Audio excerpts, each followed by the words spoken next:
পাঠ করছি পল্লীকবি জসিমউদ্দিনের অমর কাব্য নকশিকাঁথার মাঠ ১।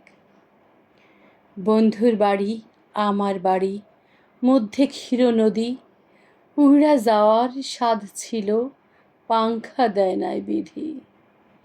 এই এক গাঁও ওই এক গাঁও, মধ্যে ধুধু মাঠ, ধান কাউনের লিখন লিখি, করছে নিতুই পাঠ। এ গাঁও যেন ফাঁকা ফাঁকা, হেথায় হোথায় গাছ, গেঁয়ো চাষির ঘরগুলি সব দাঁড়ায় তারি পাছ।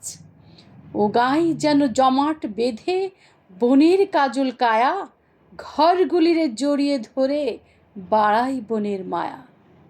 এ গাঁও চেয়ে ও গাঁর দিকে, ও গাঁও এ গাঁর পানে, কতদিন যে কাটবে এমন কি বা তাহা জানে।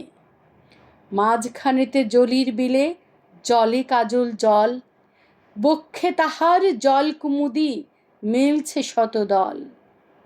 এগার ওগার দুধার হতে পথ দুখানি এসে, জলির বিলের জলে তারা পদ্ম ভাষায় হেসে।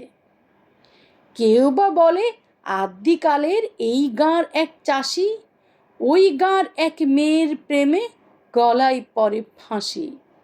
এই পথ দিয়ে একলা মনে চলছিল ওই গাঁয়ে, ওগার মেয়ে আসছিল সে নূপুর পরা পায়ে।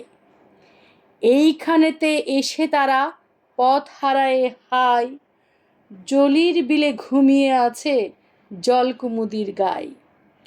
কেই বা জানে হয়তো তাদের মাল্য হতেই খসি, শাপলা লতা মেলছে পরাগ জলের উপর বসি। মাঠের মাঝের জলির বিলের জল রঙের টিপ, জ্বলছে যেন এগার ওগার বিরহেরই দ্বীপ। বুকে তাহার এগার ওগার হরেক রঙের পাখি, মিলাই সেথা নতুন জগৎ নানান সুরে ডাকি। সন্ধ্যা হলে এগার পাখি ওগার পানে ধায়, ওগার পাখি এগায় আসে বনের কাজল ছায়। এগার লোকে নাইতে আসে ওগার লোকেও আসে, জলির বিলের জলে তারা জলের খেলায় ভাসে। এ গাঁও ও গাঁও মধ্যে তো দূর, শুধুই জলের ডাক, তবু যেন এগায় ওগায় নেই কোনো ফাঁক। ওগার বধূ ঘট ভরিতে যে ঢেউ জলে জাগে, কখন কখন দোলা তাহার এগায় এসে লাগে। এগার চাষি নিঘুম রাতে বাঁশের বাঁশির সুরে, ওই না গায়ের মেয়ের সাথে গহন ব্যথায় ঝুরে।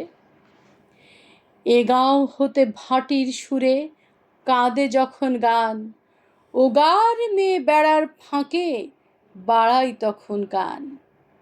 এ গাঁও ও গাঁও মেশামেশি কেবল সুরে সুরে, অনেক কাজে এরা ওরা অনেকখানি দূরে।